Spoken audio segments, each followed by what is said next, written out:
estações de retransmissão. Duas estações que foram exemplificadas aqui os núcleos da coluna dorsal no sistema da coluna dorsal ou a medula espinhal no caso do sistema anterolateral. E depois disso a informação chega até o tálamo. Vamos falar um pouquinho sobre o tálamo. O que é o tálamo, pessoal? Também é um relé de retransmissão sensorial. Então, pessoal, o tálamo, basicamente, ele recebe todas as informações sensoriais.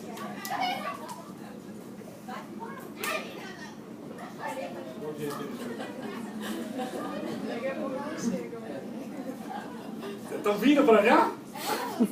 Olha, sacanagem, vai tomar uma bronca, hein? Então, pessoal, o tálamo recebe todas as informações sensoriais antes que as informações cheguem até o córtex cerebral. A única exceção é os estímulos olfatórios, tá? Vocês vão ter aula sobre olfação, mas já fica essa informação. Qualquer informação sensorial antes de chegar no córtex passa pelo tálamo, exceto as informações olfatórias.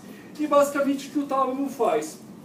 Como qualquer outro relé sensorial, estação de retransmissão sensorial, ele reorganiza e refina as informações neurais. Acontece aqueles processos de inibição lateral, acontece processos em que a informação mais relevante ela é repassada adiante, a informação menos relevante ela fica para trás. Então essas estações como o tálamo ou as anteriores, elas ajudam a refinar e reorganizar as informações.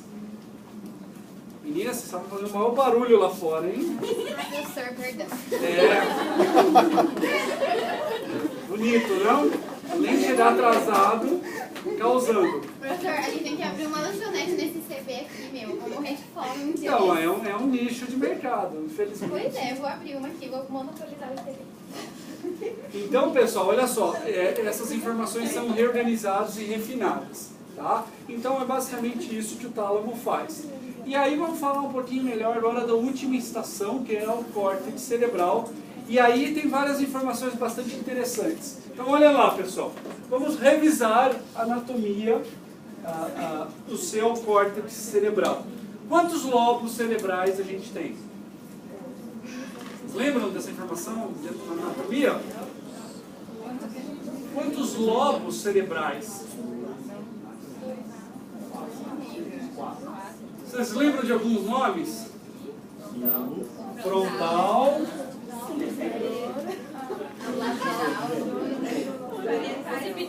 parietais, occipital, está faltando um. Frontal, então vamos lá. Ó.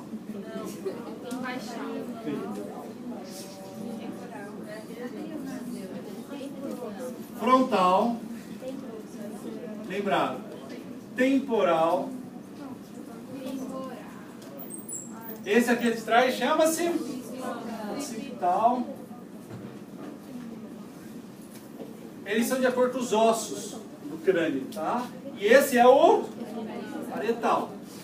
E tem o lobo da ínsula, que fica interno. Olhando pela superfície não dá para ver. Eu precisaria rebater algum desses lobos para enxergar o lobo da ínsula, porque na realidade ele é formado pelas essas dobraduras do córtex cerebral, que na realidade acaba aumentando a área cortical.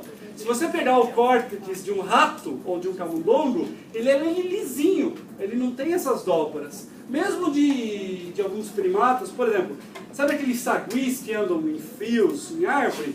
Ele não tem giros, tá? É um córtex liso. Giros como esse só apareceram em organismos que têm um raciocínio mais desenvolvido como os seres humanos, e o lobo da ínsula não deixa de ser como se fossem esses giros internos, tá? Então, pessoal, vamos pegar esses 4 principais lobos. Hoje a gente vai falar muito sobre o lobo parietal, mas eu queria fazer um parênteses rápido, já que às vezes a gente trata de outros assuntos. Nosso principal lobo visual é o lobo occipital, porque toda informação que é inicialmente coletada pela retina, transmitida para o tálamo, né, é posteriormente repassada para o lobo occipital. Então o lobo occipital é muito importante para a visão. Tá? O lobo temporal, principalmente essa parte superior do lobo temporal, ele está relacionado com audição. Tá? São dois sistemas que a gente não vai comentar muito, né, nas aulas de neurofisiologia para vocês. Agora, onde está a porção do nosso cérebro que é dedicada à informação somestésica? Está aqui no lobo parietal. Então, o lobo parietal, pessoal, principalmente a porção frontal do lobo parietal, essa não está funcionando. Essa porção frontal do lobo parietal é o nosso córtex somestésico. O que isso significa? Que toda aquela informação que foi inicialmente coletada a respeito da somestesia, por exemplo, na pele, ela foi passando, chegou até o tálamo, e o tálamo manda axônios. Então imagina que o tálamo estaria aqui. Os neurônios do tálamo mandam axônios que chegam até essa região do córtex cerebral. Portanto, pessoal, a gente poderia chamar a porção frontal do lobo parietal de córtex somestésico primário. Essa região, ela predominantemente ela existe no chamado giro pós-central. Por quê? A divisão entre o lobo frontal e o lobo parietal se dá através de um sulco profundo, que é chamado sulco central. E você tem um giro pré-central, né, que é este, e você tem o giro pós-central, que é esse.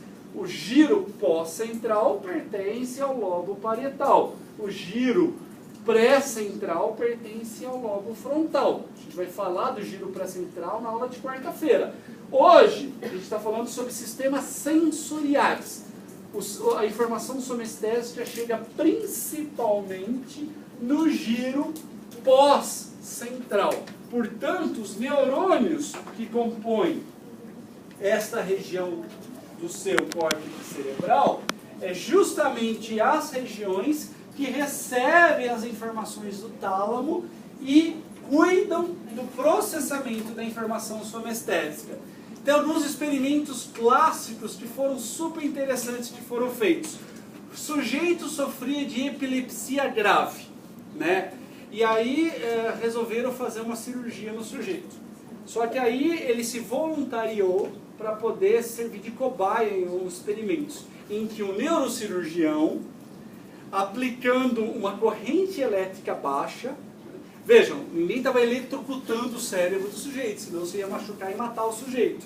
Então, era uma corrente elétrica baixa, era aplicada em diversas regiões do cérebro dessa pessoa. E o mais legal desses experimentos é que a cirurgia era feita com o indivíduo acordado. Por quê? Né? Como que é possível isso? O sujeito a cabeça dele era presa num equipamento especial, então ele não conseguia mexer a cabeça.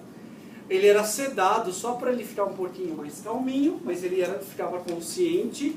E no cérebro não tem terminação nervosa, o que significa que dá para você cutucar o cérebro do sujeito sem que ele sinta absolutamente nada, ou aparentemente não sinta nada.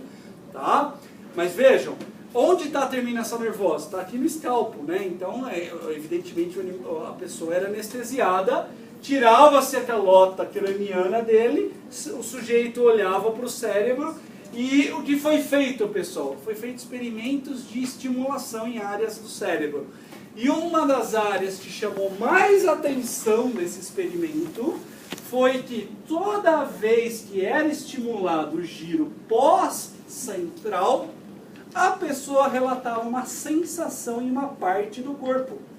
Às vezes o sujeito relatava dor, às vezes o sujeito relatava cócegas, tato. Olha só, variações de temperatura, está frio, está quente. Então assim, ele não necessariamente ele relatava com precisão a informação sensorial, mas ele conseguia inclusive localizar espacialmente no corpo essa sensação, dependendo da região do córtex somestésico primário que era estimulada. Esses experimentos permitiram, olha que coisa maluca, se desenhar um mapa do giro pós-central, e esse mapa ainda existe mais ou menos até hoje, ele é chamado núcleo somatosensorial.